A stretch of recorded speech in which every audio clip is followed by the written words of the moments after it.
ఆ సన్నాసుడు అంటుండు ఎన్నికల కంటే ముందు రేవంత్ రెడ్డి పేరు చెప్తే 3 సీట్లు రాకపోతుండే అని. నేను ఇవాళ ఈ వేదిక మీద నుంచి ఆ సొల్లు వాగుడు వాగే కేటీఆర్ కి సవాలు విసురుతున్నా. బిడ్డ, ఇవాళ నేనే ముఖ్యమంత్రి, నేనే పిసిసి ప్రెసిడెంట్ను.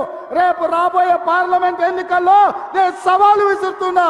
నీ చేతనైతే దమ్ముంటే నువ్వు మొగోడు అయితే ఈ తెలంగాణ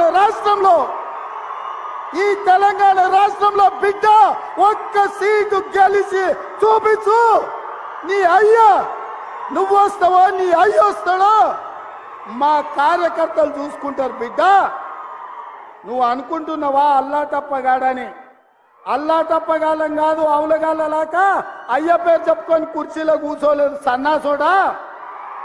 కింది నుంచి కార్యకర్తగా కష్టపడి జెండాలు మోసి లాఠీ దెబ్బలు విని నీ అక్రమ కేసులు ఎదుర్కొని చెర్లపల్లి చెంచల్గూడ జైల్లో మగ్గినా భయపడకుండా లొంగిపోకుండా నిటారుగా నిలబడి నిన్ను, నీ అయ్యను, నీ బావను బొందబెట్టి ఇవాళ కుర్చీలో కూర్చున్నాం.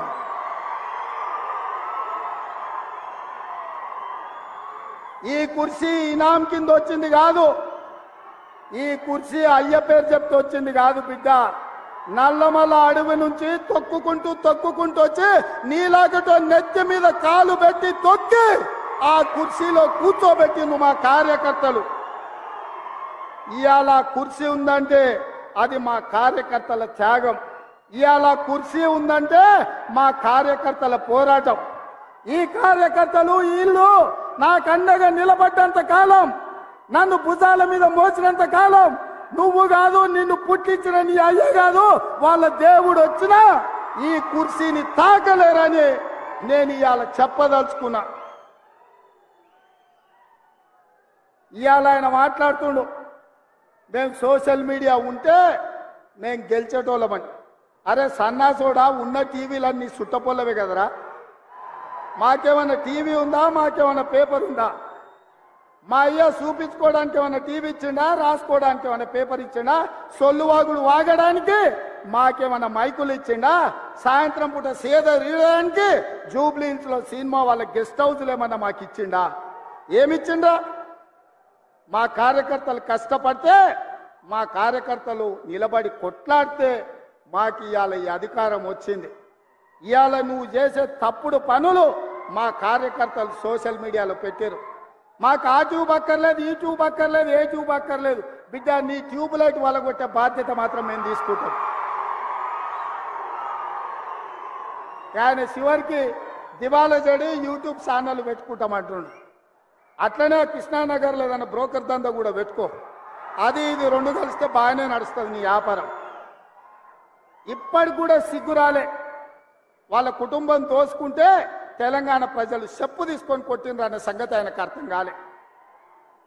10 ఏళ్ళు అడవి పందుల్లాక చెరుకు తోట మీద పడి అడవి పందులు తిన్నట్టు మా వికారాబాద్ పరిధి తాండూరు ప్రాంతంలో పల్లి చేను వేసుకుంటే అడవి పందులు రాత్రిపూట చేను మీద పడితే ఆ పంట కాపాడుకోనికి మా రైతులు కరెంటు తీగలు పెట్టి కాపాడుకుంటారు. అట్లనే తెలంగాణ ప్రజలు అడవి పందుల్లాక తెలంగాణ మీరు తెగమెక్కుతుంటే కరెంటు వైర్లు పెట్టి మిమ్మల్ని కరెంటు తీగలకు బలిచ్చి ఇవాళ కాంగ్రెస్ పార్టీని అధికారంలోకి తీసుకొచ్చారు. అందుకే మిత్రులారా, ఇవాళ నేను ఒక మాట చెప్పదలుచుకున్నా. సోనియమ్మ మాట ఇచ్చిందంటే అది శిలా శాసనం. సోనియమ్మ గారు ఏదైతే మాట ఇస్తే అది శిలా శాసనం. ఆ శిలా శాసనాన్ని అమలు చేయడానికి మా ఊపిరి పోయినా మా రక్తం దారబోసైనా అమలు చేసే బాధ్యత నా మంత్రివర్గం, నా మిత్రులందరూ కలిసి తీసుకుంటాం. ఇవాళ ఇచ్చిన మాట నిలబెట్టుకోవడానికి కాంగ్రెస్ పార్టీ సిద్ధంగా ఉంది. అందుకే 6 గ్యారంటీలలో డిసెంబర్ 9 నాడు ఆర్టీసీ బస్సు, రాజీవ్ ఆరోగ్యశ్రీ అమలు చేస్తే ఇవాళ మా పేదలకు ఆనాడు కట్టెల పొయ్యితో కన్నీళ్లతో క్యాన్సర్ వచ్చి చచ్చిపోతున్న ఆడబిడ్డలకు ఆ ఎల్ల యూపీఏ ప్రభుత్వంలో సోనియమ్మ దీపం పథకం ద్వారా గ్యాస్ పొయ్యి సిలిండర్ ఇచ్చి 400కే ఆ ఎల్ల సిలిండర్ ఇచ్చింది. కానీ నరేంద్ర మోడీ అధికారంలోకి వచ్చి కేసీఆర్ అధికారంలోకి వచ్చిన తర్వాత 400 రూపాయల సిలిండర్ 1200 రూపాయలు చేసి మా పేద ఆడబిడ్డలు దోసుకుంటుంటే సోనియమ్మ రంగారెడ్డి జిల్లాలో తుక్కుగూడలో మాట ఇచ్చింది. అధికారంలోకి వచ్చిన వెంబడే